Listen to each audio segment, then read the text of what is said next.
Hi friends, welcome to लॉमिट। I am Muskan Mandhyan, you legal guide. So guys, जैसे कि Russia और यूक्रेन का मामला इतना ज्यादा चर्चा में है, वैसे ही नाटो और यूरोपियन यूनियन भी बहुत ज्यादा चर्चा में है। अगर ये चर्चा का विषय है तो डेफिनेटली आपके कॉम्पिटेटिव एग्जाम के हिसाब से इनकी बहुत ज्यादा इंपॉर्टेंस है। इसलिए आज मैं नाटो को पूरी अच्छे से कवर करने वाली हूं, जैसा कि मुझसे रिक्वेस्ट की गई थी। आने वाले वीडियोज में मैं यूरोपियन यूनियन को कवर करूंगी। बाकी जितने भी इंटरनेशनल ऑर्गेनाइजेशंस पर और रीजनल ऑर्गेनाइजेशंस पर मैंने वीडियोस बनाए हैं, उनके लिंक डिस्क्रिप्शन में है और ज्यादा उन पर मैं बनाने वाली हूं, बिकॉज इंटरनेशनल रिलेशंस एक बहुत इंपॉर्टेंट सब्जेक्ट है। सो आई रिक्वेस्ट यू गाइस कि आप लोग प्लीज मुझे ध्यान से सुनते रहिए and let's start. So NATO के जो सबसे इंपॉर्टेंट प्लेयर्स हैं, राइट, जो सबसे ज्यादा यहां पे महत्व रखते हैं, वो नाटो के मेंबर कंट्रीज ही हैं। ठीक है, इस मिलिट्री अलायंस को स्टैब्लिश किसने किया था? इसे किया था नॉर्थ अटलांटिक ट्रीटी ने स्टैब्लिश, राइट, जिसे हम वॉशिंगटन ट्रीटी भी कहते हैं। कब किया था? अप्रैल 4, 1949 को। पर्पस क्या था, क्यों आया नाटो? वर्ल्ड वॉर के बाद जो सोवियत आर्मीज थी, ठीक है, वो eastern Europe and central Europe में स्टेशनड थी, वहीं पर कब्जा जमाकर बैठी हुई थी। तो एक तरीके से उनको काउंटर करने के लिए, उनके अगेंस्ट एक तरीके से अलायंस बनाने के लिए, स्ट्रॉन्ग अलायंस बनाने के लिए ये ट्रीटी सामने आई। ये ट्रीटी एक तरीके से नाटो को लेके आई, सोवियत यूनियंस को टारगेट करने के लिए, राइट। सोवियत आर्मीज को टारगेट करने के लिए, उनके अगेंस्ट एक तरीके से स्ट्रॉन्ग होने के लिए नाटो आया आफ्टर वर्ल्ड वॉर 2। इसका पर्पस, नाटो का पर्पस है कि इसके जो मेंबर्स हैं उन्हें फ्रीडम ऑफ और सिक्योरिटी प्रोवाइड करता है, राइट। फ्रीडम और सिक्योरिटी प्रोवाइड करता है through political and military means. कुछ पॉलिटिकल एंड मिलिट्री के तरीकों से उन्हें फ्रीडम और सिक्योरिटी प्रोवाइड करना ही नाटो का पर्पस है। करेंटली इसमें 30 मेंबर्स है। सबसे रीसेंट मेंबर जिसने ज्वाइन किया है वो है नॉर्थ मैसेडोनिया। नॉर्थ मैसेडोनिया ने इसे ज्वाइन किया 2020 में। हेडक्वार्टर्स है इसके ब्रुसेल्स, बेल्जियम में। हर वीडियो के नोट्स में टेलीग्राम पर अपलोड कर देती हूं, जिसका लिंक डिस्क्रिप्शन में दिया। नहीं ज्वाइन किया तो प्लीज जाकर ज्वाइन कर लीजिएगा। सेक्रेटरी जनरल कौन है नाटो के? वो है फॉर्मर नॉर्वेनियन प्राइम मिनिस्टर, यानी पहले ये एक नॉर्वेनियन प्राइम मिनिस्टर थे, अब ये जो है नाटो के सेक्रेटरी जनरल है। इनका नाम है जेंस स्टोलनबर्ग। इनका टर्म जो है एक्सपायर हो जाता जल्दी, लेकिन उसे 4 साल और एक्सटेंड किया गया। इसका मतलब है कि आने वाले 30 सितंबर 2022 को रिटायर हो जाएंगे, हट जाएंगे इस पोजीशन से। NATO is a political and military alliance, मतलब डिस्कस करते हैं। नाटो डेमोक्रेसी को प्रमोट करता है, डेमोक्रेटिक वैल्यूज को प्रमोट करता है, राइट। ये मेंबर्स को कंसल्ट करता है, उनकी हेल्प करता है, और मेंबर्स आपस में कंसल्ट करते हैं, कोऑपरेट करते हैं अलग अलग इश्यूज पर, डिफेंस से रिलेटेड इश्यूज पर, सिक्योरिटी से रिलेटेड इश्यूज पर, ठीक है। ट्रस्ट बिल्ड करते हैं एक दूसरे के लिए, राइट, जो कि बहुत ज्यादा जरूरी है इस फील्ड में। कोशिश करते हैं कि कॉन्फ्लिक्ट्स ना हो। नाटो कोशिश करता है कि एक तरीके से डिस्प्यूट्स ना हो, पीसफुली चीजें सॉल्व की जाए, जो कि बहुत ज्यादा जरूरी है। ऑब्वियसली आप तुरंत लड़ाई के लिए नहीं कूद पड़ते हो, पहले आप कोशिश करते हो पीसफुली सारी चीजें सॉल्व हो जाए, राइट। लेकिन अगर आपके डिप्लोमेटिक एफर्ट्स फेल हो जाते हैं, जब आप इतनी कोशिश करने के बाद भी, पीसफुली बात करने के बाद भी जब आपकी चीजें फेल हो जाती हैं, तब आपको मिलिट्री एक्शंस लेने पड़ते हैं, राइट। और ये नाटो का अपना क्राइसिस मैनेजमेंट ऑपरेशंस होते हैं। तो जब ये इनके डिप्लोमेटिक एफर्ट्स फेल हो जाते हैं, तो ये इनका क्राइसिस मैनेजमेंट एक है पूरा। तो ये क्राइसिस मैनेजमेंट कैसे होता है पूरा? जो भी सिचुएशन आती है जहां भी मिलिट्री एक्शन लेना रहता है, कैसे लिया जाता है मिलिट्री एक्शन, मैं बहुत इंपॉर्टेंट चीज आपको बताने जा रही हूँ, प्लीज ध्यान से सुनिएगा। नाटो फॉलो करता है principle of collective defence, right. ये फॉलो करता है प्रिंसिपल ऑफ कलेक्टिव डिफेंस। इसी के थ्रू सारी चीजें निकलती हैं, इसी के थ्रू सारी चीजें फॉलो होती हैं। ये वॉशिंगटन ट्रीटी में दिया था, ठीक है। वॉशिंगटन ट्रीटी याद है ना, जिसके थ्रू नाटो बनाया गया है, उसी में ये क्लॉज दिया है कलेक्टिव डिफेंस का। क्या है कलेक्टिव डिफेंस का प्रिंसिपल, वो समझते हैं। लेकिन उससे पहले अगर आप नए हो चैनल पर, प्लीज बेल आइकन को प्रेस करो। मैं बहुत ज्यादा मेहनत कर रही हूँ आपके लिए अच्छे वीडियोस लाने के लिए, एंड ज्यादा से ज्यादा शेयर करिए। अगर एक या किसी एक से ज्यादा मेंबर पर यूरोप या नॉर्थ अमेरिका में अटैक हुआ, तो ये माना जाएगा कि सभी पर अटैक हुआ है।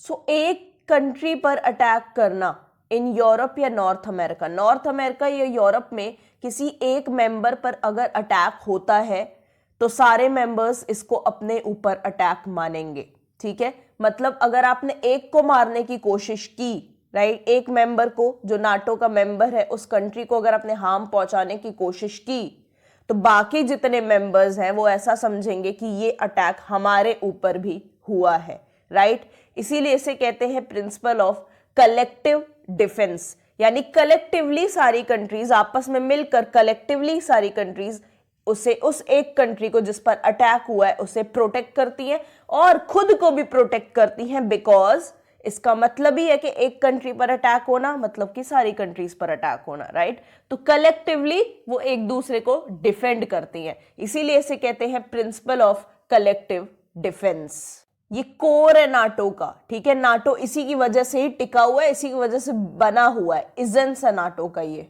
पहली बार नाटो ने कब आर्टिकल 5 इन्वोक किया था, कब इसका यूज किया था वो देखते हैं। ओसामा बिन लादेन ने जब ट्विन टावर्स पर अटैक किया था अमेरिका में, राइट, वर्ल्ड ट्रेड सेंटर जो है ट्विन टावर पर, जब वहां पर अटैक हुआ था न्यूयॉर्क सिटी में, तब इसका यूज किया था यूरोप ने पहली बार आर्टिकल 5 का। यूरोप ने कहा था कि अपनी आर्मी में भेजूंगा और वो एक तरीके से अमेरिका के एयर स्पेस पर पेट्रोलिंग करेंगे मेरे प्लेन्स, राइट। तो एक तरीके से जब ओसामा बिन लादेन ने ये अटैक किया था, ठीक है, सितंबर 11 का, तब आर्टिकल 5 को इन्वोक किया गया था। आर्टिकल 6 जो है वो ज्योग्राफिक स्कोप बताता है ट्रीटी का, राइट। मतलब ये ट्रीटी कहां कहां अप्लाई की जा सकती है, सब जगह तो अप्लाई नहीं होती। अगर ऐसा होता तो यूक्रेन का भी कुछ हो सकता था, राइट, लेकिन नहीं हो रहा है। तो ये कहां अप्लाई होगी ये ट्रीटी, वो आर्टिकल 6 में दिया हुआ है। देखो लिखा है, N armed attack on the territory of any of the parties in Europe और नॉर्थ अमेरिका, यानी नॉर्थ अमेरिका और यूरोप में जो पार्टीज है, जो मेंबर कंट्रीज है, उन पर अगर आर्म्ड अटैक किया गया, अगर उन पर अटैक किया गया गोलियों से, बम से, तब वो इसमें कवर हो जाएंगी, ठीक है। यानी तब कलेक्टिव डिफेंस का प्रिंसिपल हम इन्वोक कर सकते हैं आर्टिकल 5 में, राइट। तब हम ऐसा मान सकते हैं कि एक कंट्री पर अटैक होना सभी कंट्रीज पर अटैक होना माना जाता है और कलेक्टिवली सारी कंट्रीज मिलकर उस एक कंट्री से बदला लेंगी, राइट। तो ये बिल्कुल ध्यान से याद रखिएगा, कहां अप्लाई होता है, कब अप्लाई होता है, बहुत ज्यादा जरूरी है। कहां अप्लाई होता है, जो मेंबर कंट्रीज यूरोप में है और नॉर्थ अमेरिका में है, उन पर जैसे ही आर्म्ड अटैक होता है तो ये जो आर्टिकल 5 है वो हम इन्वोक कर सकते हैं, राइट। डिसीजंस एंड कंसल्टेशंस, कैसे डिसीजंस यहाँ पे लिए जाते हैं, कैसे कंसल्टेंसी होती है, वो भी देखते हैं। हम कहते नहीं है नाटो का डिसीजन आया, नाटो ने ये बोला है, नाटो ने वो बोला है। जब हम बोलते हैं नाटो ने ये कहा है या ये डिसीजन लिया है, तो हम कह रहे हैं कलेक्टिवली 30 मेंबर्स ने क्या बोला है, समझ रहे हो। नाटो का कोई हेड है, इसका मतलब ये नहीं कि वो ही सिर्फ डिसीजन लेता है, नहीं, सारे 30 के 30 मेंबर्स मिलकर डिसीजन लेते हैं, राइट, बाय कंसेंसस। समझ रहे हो, कंसेंसस का मतलब सभी लोग आपस में अग्री करते हैं उस एक डिसीजन को, राइट, कि हाँ हम इसके लिए सहमति है, ठीक है, ये हमारी सहमति है इस चीज के लिए, उसको कहते हैं कंसेंसस। नाटो डिसीजन मतलब कलेक्टिव विल ऑफ 30 मेंबर्स, ठीक है। जो 30 मेंबर्स हैं उनकी कलेक्टिवली विल, एक तरीके से उनकी कलेक्टिव इच्छा, राइट, कि वो क्या चाहते हैं, वो नाटो डिसीजन में हमें देखने को मिलती है, राइट। आपस में वो लोग सहमति बनाते हैं बाय कंसेंसस, यानी डिसीजंस कैसे लिए जाते हैं, आपस में सहमति बनाकर डिसीजंस लिए जाते हैं। ऐसा नहीं कि तुम ले लो, मैं ले रही हूँ, वो कंट्री ले लेगी, वो ज्यादा ताकतवर है, नहीं, सबकी सहमति होनी चाहिए जो भी डिसीजन आता है, जो भी मैटर होता है उस पर। अगर यूक्रेन की हेल्प नहीं करनी है, जैसा कि नाटो पीछे हट गया कि यूक्रेन की डायरेक्टली वो हेल्प नहीं करेगा वॉर में, तो ये डिसीजन किसने लिया, नाटो डिसीजन जो ये आया ये किसने लिया, ये 30 के 30 मेंबर कंट्रीज ने लिया है, राइट, बाय कंसेंसस। बहुत सारे ऑफिशियल्स, ठीक है, सिविलियन एंड मिलिट्री एक्सपर्ट्स एक तरीके से नाटो हेडक्वार्टर्स में हर दिन आते हैं और इंफॉर्मेशन एक दूसरे से एक्सचेंज करते हैं, आइडियाज शेयर करते हैं, ठीक है, डिसीजंस लेते हैं जब जरूरत पड़ती है, right, in cooperation with national delegations and the staff at NATO headquarters. ये डिसीजन लिए जाते हैं किसके साथ मिलकर, नेशनल डेलीगेशंस के साथ मिलकर, और जो स्टाफ बैठा हुआ है नाटो हेडक्वार्टर्स में।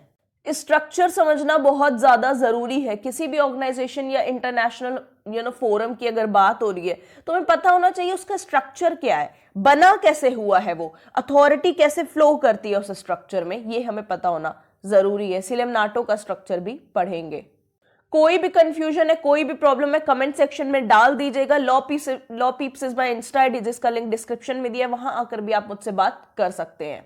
हर मेंबर कंट्री का एक परमानेंट डेलीगेशन है नाटो के हेडक्वार्टर्स में, जो कि ब्रुसेल्स में है, राइट। परमानेंट डेलीगेशन का यहां पर मतलब है बिल्कुल एक एम्बेसी की तरह होता है, राइट। बाकी कंट्रीज में एम्बेसी होती है ना, यहाँ पे परमानेंट डेलीगेशन टर्म का यूज किया गया है। हर कंट्री का एक परमानेंट डेलीगेशन है, कहां पर? ब्रुसेल्स में। क्यों ब्रुसेल्स में? बिकॉज नाटो के हेडक्वार्टर्स वहीं पर सिचुएटेड है। अब परमानेंट डेलीगेशन तो एक ऑफिस की तरह हो गया, तो उसको हेड कौन करेगा, राइट? उसका हेड कौन होगा? वो होगा एम्बेसडर, राइट। हर कंट्री अपना एक एम्बेसडर भेजेगी ना वहां पर परमानेंट डेलीगेशन में, ठीक है। वही उसका हेड माना जाएगा जो अपनी अपनी कंट्री को रिप्रेजेंट करेगा। सपोज अगर इंडिया वहां का पार्ट होता, नाटो का पार्ट होता, तो इंडिया के लिए परमानेंट डेलीगेशन होता ब्रुसेल्स में, राइट। ये एक ऑफिस की तरह होता। अब उस ऑफिस का हेड कौन होगा? तो इंडिया अपनी तरफ से एक एम्बेसडर भेजता जो इंडिया को रिप्रेजेंट करता नाटो में, ताकि वो डिसीजन मेकिंग कर सके, डिसीजंस ले सके और कुछ मैटर्स पर कंसल्ट कर सके। सो पहला हो गया, हर कंट्री का परमानेंट डेलीगेशन है जिसका हेड होता है एम्बेसडर। दूसरा है न्यूक्लियर प्लानिंग ग्रुप। इसकी अथॉरिटी सेम बिल्कुल नॉर्थ अटलांटिक काउंसिल की तरह है, बस जो न्यूक्लियर प्लानिंग ग्रुप है वो न्यूक्लियर पॉलिसीज या इश्यूज के बारे में डिस्कस करता है, राइट। ये न्यूक्लियर प्लानिंग और इश्यूज के बारे में डिस्कशन होल्ड करता है। नैक बहुत ज्यादा इंपॉर्टेंट है, नॉर्थ अटलांटिक काउंसिल बहुत ज्यादा इंपॉर्टेंट है, ठीक है। ये principal political decision making body है, ठीक है। ये बहुत ज्यादा इंपॉर्टेंट है नाटो में, और हर मेंबर कंट्री की एक सीट फिक्स्ड है नॉर्थ अटलांटिक काउंसिल में, ठीक है। मतलब इसमें 30 सीट्स हैं इस हिसाब से देखा जाए तो, राइट। करेंटली कितनी सीट्स है इसमें भाई? करेंटली 30 मेंबर्स हैं, हर कंट्री की एक सीट है, तो इस हिसाब से नैक में करेंटली 30 सीट्स अवेलेबल है कि नहीं? ठीक है। ये principal political decision making body है, डिसीजंस लेती है, जितने भी इंपॉर्टेंट होते हैं वो यही लेती है। नैक हफ्ते में एक बार मिलती है, ठीक है, या जब भी जरूरत होगी तब मिलेगी, और अलग अलग लेवल्स पर इसकी मीटिंग्स होती हैं। इसके हेड कौन होते हैं? सेक्रेटरी जनरल होते हैं, जो एक्चुअली चेयरपर्सन होते हैं इस नैक के, राइट, जो कि मेंबर कंट्रीज को हेल्प करते हैं कि वो एक डिसीजन फॉर्म कर सके। नाटो के पास अलग अलग कमिटीज का एक नेटवर्क भी है, ठीक है, जो कि इसके एजेंडा को कंप्लीट करने में हेल्प करती हैं, चाहे वो पॉलिटिकल एजेंडा हो, चाहे वो टेक्निकल एजेंडा हो, ठीक है। हर तरीके के एजेंडे को पूरे करने के लिए नाटो के पास अलग अलग कमिटीज हैं। अब बारी आ जाती है सेक्रेटरी जनरल की, राइट। ये नाटो के एक तरीके से इंटरनेशनल सिविल सर्वेंट है, राइट। नाटो के इंटरनेशनल सिविल सर्वेंट, ये एक तरीके से नाटो मेंबर कंट्रीज को गाइड करते हैं कि वो डिसीजन मेकिंग कर सके, ठीक है, डिसीजंस ले सके, उन्हें कंसल्ट करते हैं जब भी जरूरत पड़ती है, और ये इंश्योर करते हैं कि डिसीजंस इंप्लीमेंट भी हो रहे हैं। ऐसा नहीं कि सिर्फ डिसीजन लेकर छोड़ दिया, वो इंप्लीमेंट हो रहा है कि नहीं हो रहा है वो देखना भी इनकी रिस्पॉन्सिबिलिटी होती है। ये नाटो के चीफ स्पोक्स पर्सन भी होते हैं, और जो इंटरनेशनल स्टाफ है नाटो का उसको भी ये हेड करते हैं, राइट। जो भी इंटरनेशनल स्टाफ वहां पे मौजूद है नाटो का, उसको भी हेड करना इनकी रिस्पॉन्सिबिलिटी है, राइट। जो कि उनको एडवाइस देते हैं, गाइडेंस भी देते हैं, एडमिनिस्ट्रेटिव सपोर्ट भी प्रोवाइड करते हैं to the national delegations at NATO headquarters. तो स्टाफ का काम क्या है? इंटरनेशनल स्टाफ जो मौजूद है, जिसको कि सेक्रेटरी जनरल गाइड करते हैं, उनका काम क्या है आखिर? इंटरनेशनल स्टाफ का काम है जो नाटो हेडक्वार्टर्स में जो एम्बेसडर्स प्रेजेंट है, मैंने आपको बताया था, ठीक है, जो भी लोग आते हैं अलग अलग कंट्रीज से, उनको एक तरीके से सपोर्ट प्रोवाइड करना, एडमिनिस्ट्रेटिव गाइडेंस प्रोवाइड करना, वो काम है इंटरनेशनल स्टाफ का। जब भी कोई पॉलिटिकल डिसीजन लिया जा रहा है, ठीक है, जिसके कि मिलिट्री इम्पैक्ट्स हो सकते हैं, इम्प्लीकेशंस हो सकते हैं, तो ये सारी चीजें उसमें इन्वॉल्व रहती हैं। मिलिट्री कमिटी एक इन्वॉल्व रहती है, ठीक है, composed of chiefs of defence of NATO member countries, यानी नाटो की मेंबर कंट्रीज के जो चीफ डिफेंस ऑफिसर्स हैं, ठीक है, वो मिलिट्री कमेटी में बैठते हैं, वो मिलिट्री कमेटी का हिस्सा होते हैं। ठीक है, और कौन कौन होता है? द इंटरनेशनल मिलिट्री स्टाफ भी मौजूद होता है। ठीक है, the military committees executive body, ठीक है, ये भी रहती है, and the military command structure, ये सारी चीजें मौजूद रहती हैं। रटने की जरूरत नहीं है, थोड़ा थोड़ा जितना आप समझ सकते हो उतना समझो, जरूरी नहीं है हर चीज डाली जाए, राइट। मैं आपको कॉन्सेप्ट क्लियर कर दे रही हूं, याद कितना करना है नहीं करना है वो मैंने आपको इंपॉर्टेंट बोलकर बता दिया है वीडियो में। इंडिया क्यों नहीं है अभी तक नाटो में, सवाल ये है, right, why India is not in NATO. अगर इंडिया नाटो का हिस्सा होता है, ठीक है, तो इसका मतलब है कि वो नाटो से बार बार ही मिलेगा, एक तरीके से रेगुलर कांटेक्ट होगा नाटो के साथ, राइट। और जो नाटो के मेंबर्स हैं वो काफी अच्छे एक तरीके से पार्टनर्स रहे हैं इंडिया के, हैं भी और रहे भी हैं, राइट। तो ये तो अच्छा है ना, इस इंडिया के फेवर में है चीजें। यहाँ पे इंडिया ने काफी मिलिट्री एक्सचेंजेस किए हैं नाटो के मेंबर्स के साथ, जैसे कि यूएस, ब्रिटेन, फ्रांस, है ना। साथ इंडिया ने एक तरीके से बायलेटरल और मिनीलेटरल अग्रीमेंट्स भी साइन किए हैं। अब जब ब्रिटिश थे इंडिया में, राइट, जब ब्रिटिश का राज था इंडिया में, तो एक तरीके से हमें नफरत सी हो गई थी यूरोपियन पावर से। ठीक है, जितनी भी यूरोपियन कंट्रीज थी एक तरीके से हमें नफरत सी हो गई थी उन लोगों से। फिर जब इतना स्ट्रगल हुआ, जो भी बीच में चीजें हुई, उसके बाद जब the fall of the Berlin wall हुआ, ठीक है, और सोवियत यूनियन कोलैप्स कर गया, तो एक तरीके से यूरोप की तरफ हमारी एक फ्रेश अप्रोच होनी चाहिए थी, राइट। जो कुछ भी हुआ उस बीच, ठीक है, फिर फॉल हुआ बर्लिन वॉल का, सोवियत यूनियन कोलैप्स कर गई, खत्म हो गई एक तरीके से, तो एक तरीके से यूरोप ने डिमांड की कि मेरी तरफ एक नई अप्रोच दिखाओ, राइट। हमारा इंडियंस का एटीट्यूड क्या था उस वक्त कि नहीं, यूरोपियंस ने हम पर राज किया, इवन अभी भी यही है। मैं इस चीज को गलत नहीं बोल रही हूँ, मेरी बात का कुछ भी गलत मतलब मत निकालिएगा, राइट।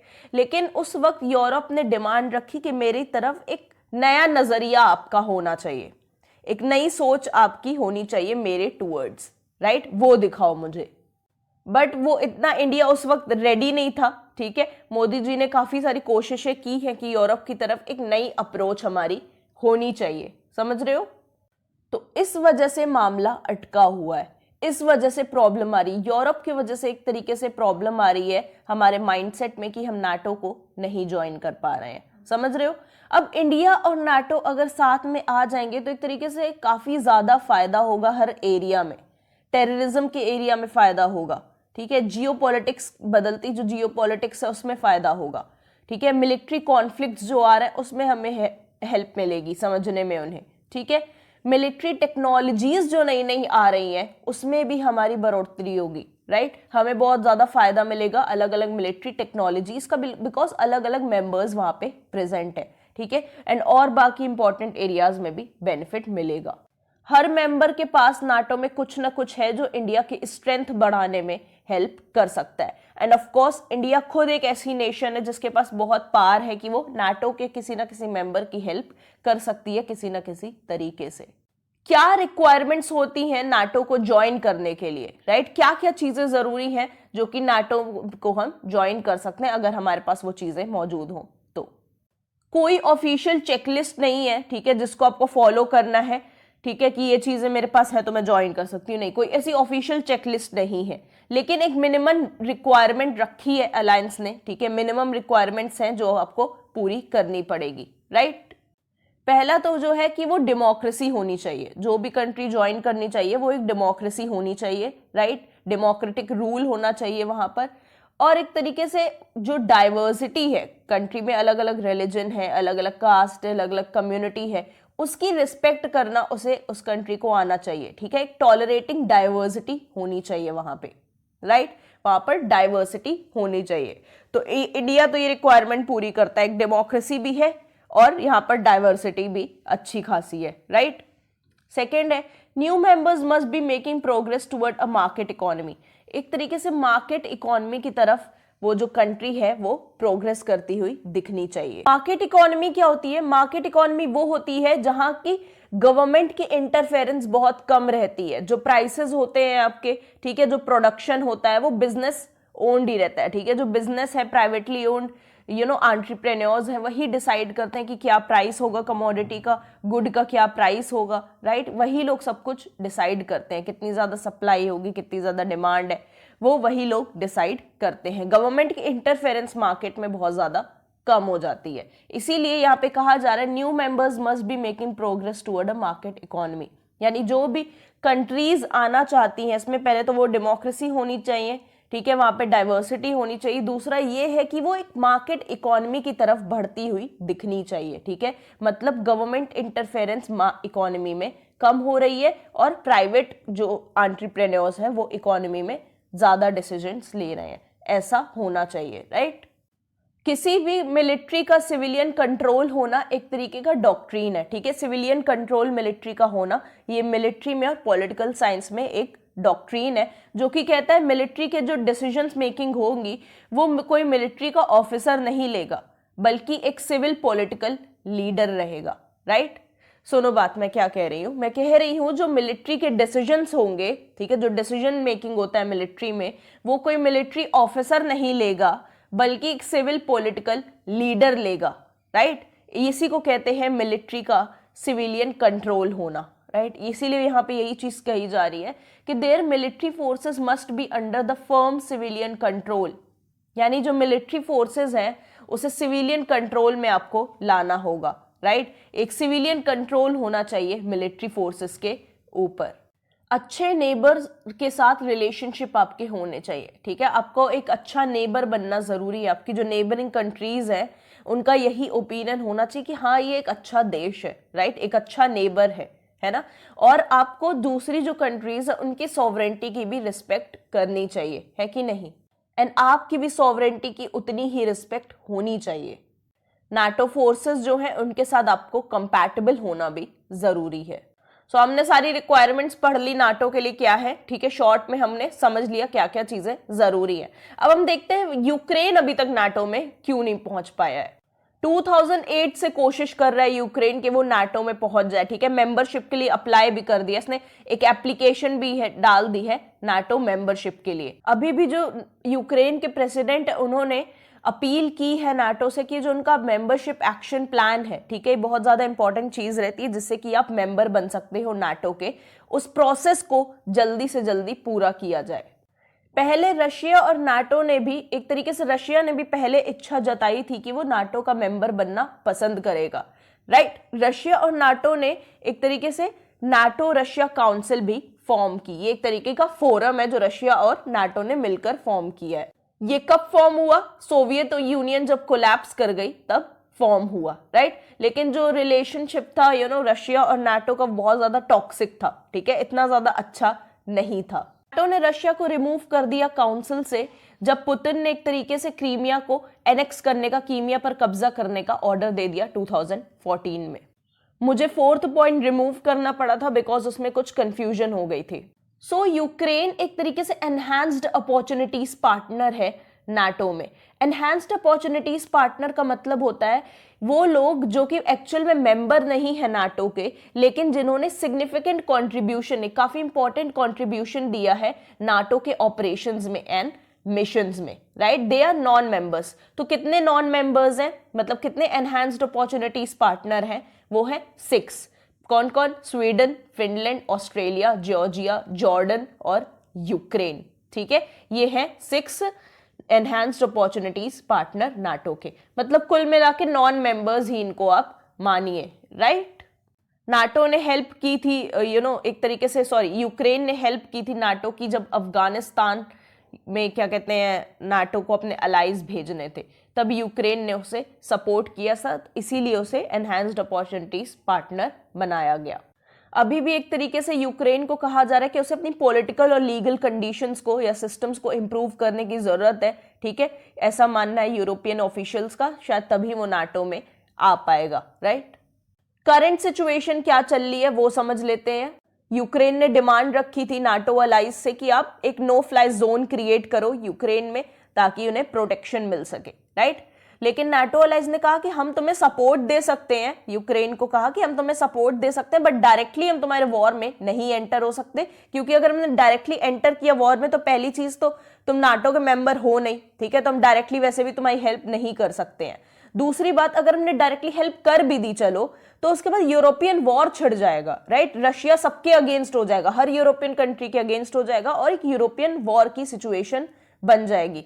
नाटो के सेक्रेटरी जनरल जेंस स्टोल्टनबर्ग ने भी यही कहा कि हम लोग, ये हमारी रिस्पॉन्सिबिलिटी बस इतनी सी है कि यूक्रेन के बाहर ज्यादा वॉर ना बढ़े, राइट, यूक्रेन तक ही चीजें सीमित रहें, right. No fly zone create करने का मतलब ये था कि जो नाटो के प्लेन्स है वो रशिया के प्लेन्स को शूट करके गिरा देंगे उन्हें, राइट, जिसकी वजह से वॉर का बढ़ना तय है। So thank you so much for watching this video friends, and we'll meet soon in the next video. Good luck.